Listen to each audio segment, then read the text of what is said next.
The Daily Bread Devotions. Today's reflection with Pastor Jeff Elis Cupides. Magandang umaga, Brad Jeff. Good morning. Magandang lalaki ka, Brad Ted. That's me. Good Angela, maganda rin. morning.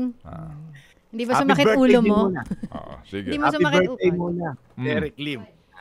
Eric Lim, happy birthday. Derek Lim, happy birthday. Nakikinig ngayon, kaibigan natin.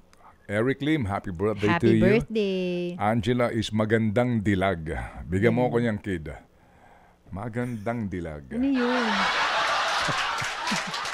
Hindi ba sumakit ulo mo, Brad Jeff? Kasi kumanta ako. Ito naman, si Ted, si Ted hindi marunong magsinungaling yan. Yan ang gusto ko. Oo, ganda mo kanya lalaki. Ano na tayo, nasa Mutual Admiration Society.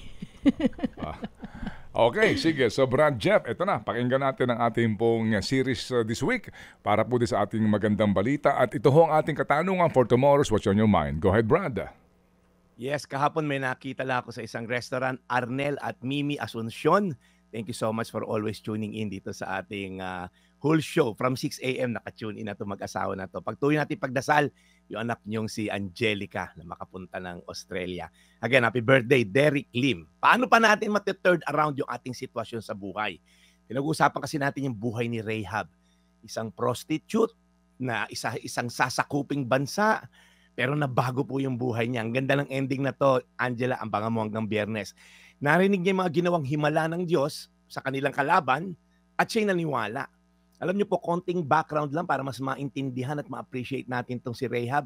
38 years ago, before nangyari itong kay Rahab, nagpadala na po si Moses ng 12 na spies. Nakita nung 12 spies, itong Jericho, matitibay mga pader, matatayog, malalakas sa mga tao. In fact, may mga higante pa doon sa Promised Land. At ang sabi nung 10 sa 12, Moses, tagilid tayo, hindi natin ito masasakop kasi mukha kaming tipaklong sa mata ng mga higanting nandun. Titirisin lang tayo. Ganun nakita nung 10 espiya yung Promised Land. Kaya hindi sila pumasok. Kaya the Lord caused them to go around the desert for 40 years. Hindi nila nakuha ang Promised Land. Kaya nangamatay lahat ng henerasyon na yon. Okay, yung 20 years above na lumabas sa Egypt. And then a new generation, sabi ni Lord, ito ang dadaling ko sa Promised Land. So ito na nga yun, yung bagong henerasyon ng mga espiya na to, 2. At sinabi ni Rahab, alam nyo, takot na takot kami nung nabalitaan namin kung gaano ka-powerful yung Diyos nyo. So pag tinignan mo to, hindi nakita ni Rahab na hinati yung dagat, kasi hindi pa siya pinapanganak noong mga panahon na yon. Hindi niya nakita na natalo ng mga Israelita yung 2 hari sa unang salvo. Hindi niya nakitang umuulan ng mana sa heaven na breakfast nila sa gitna ng disyerto, and yet naniwala siya. Samantalang yung mga Israelita, araw-araw exposed sila sa himala, sa power ng Diyos, ngunit hindi sila naniwala. Kaya sabi sa 2 Korintos 5:7, sapagkat namumuhay tayo sa pananampalataya, at hindi ayon sa mga bagay na nakikita. Very powerful po ito. We live by faith, not by sight. Kasi Ted, minsan, bakit Brad, ito, mga korap ng korap, hindi nagsasawa sa pera, walang kabusugan because they live by sight. Baka maubos yung pera, baka maubos yung kapangyarihan, baka ang gusto nila magkamal na maraming pera, pag nakikita yung bank account na malaki, nakikita yung mga coaching mamahalin na trilong 20 milyon na suot nila, they feel secure because they live by what they see. Kaya maaaring sabihin mo, Pastor, hindi ako ganyan. Pero pag dumating by doctor's report, nakita mo yung report ng doktor, kinakabahan ka ba agad, natatakot ka, o naniniwala kang ang Diyos ay kaya kang pagalingin? Pagka may problema sa marriage, nakikita mo yung mister mo, ganito, ganyan. Pero naniniwala ka ba, Lord, sabi mo, the two shall become one. Hindi mo hayaang magkahiwalay kami. Do you have that faith and declare to believe, katulad ni Rahab, Lord, alam kong ikaw ang in full control. Kaya po mag-ingat tayo. Kasi po yung tangible, yung nakikita natin, nagdadala yan ng takot. Pero yung hindi natin nakikita, yung pananampalataya sa Diyos na spiritual, I do believe the Lord will be with us during this time. Kaya again, gusto ko lang kayo encourage. 2 Korintos 5:7, sapagkat namumuhay tayo sa pananampalataya at hindi ayon sa mga bagay na nakikita. Tayo po'y manalangin, Panginoon, salamat sa buhay ni Rahab. Hindi niya nakita kung gaano ka-powerful. Narinig lang niya Maari sa mga customer niyang lalaki na sundalo, ikinuwento kung gaano kalakas ang Diyos ng kalaban, and yet naniwala siya. Lord, how much more kami na nakikita namin araw-araw ang iyong biyaya. Pagising namin sa umaga na meron kaming lakas, it's a gift from you.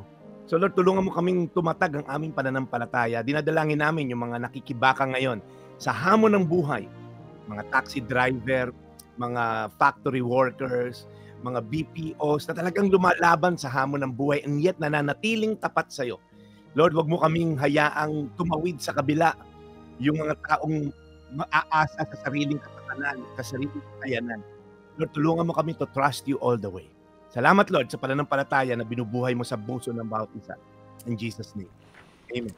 Amen. Mahal na Panginoon, maraming salamat po muli sa maganda pong aral na aming napakinggan today mula po kay Brad Jeff. Lord, kami po'y humihingi ng patawad sa panahon po na kami nasisiraan ng loob sa aming mga natutunghayan, napapakinggan, napapanood. Lord, we trust in you and we believe in you.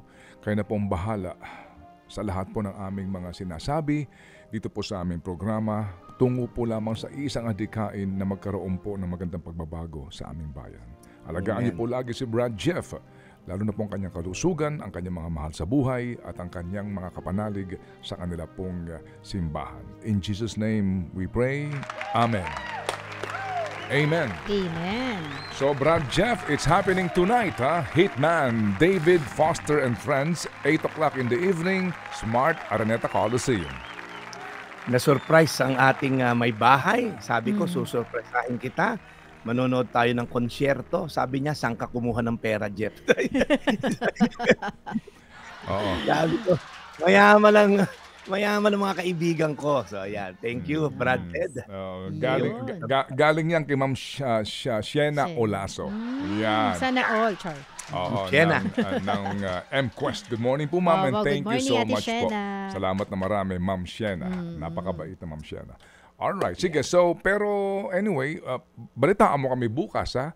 Oo, Yes. doon sa matutunghayan yung concert ni David Foster and Friends. Of course. Mag-follow din po kayo sa Facebook at YouTube channels natin, pastorjeff.ph, para din aware kayo sa mga pinopost ko dong video, itong mga ganitong segment. Pagka po na-post na to, nire-repost ko para yung mga nakaligtaan, mabalikan nyo. pastorjeff.ph, YouTube at Facebook po yan. Alright, salamat po. Ronald Sarcos, pwede na kayo mag-meeting kasi hinihintay nila tong segment na to bago mag-meeting. Sabi niya, manonood muna at sila'y magdadasal at magsisimula na yung official na trabaho. Yeah, maaga tayo ngayon, Ronald.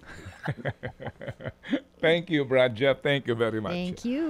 Yung Daily Brad, your daily dose of inspiration. See you tomorrow. Serving the people, Brad Jeff Eliscopides. Ted Filon at DJ Chacha. Ngayon, nasa Radyo 5, 92.3 News FM. Monday to Friday, 6 to 10 a.m.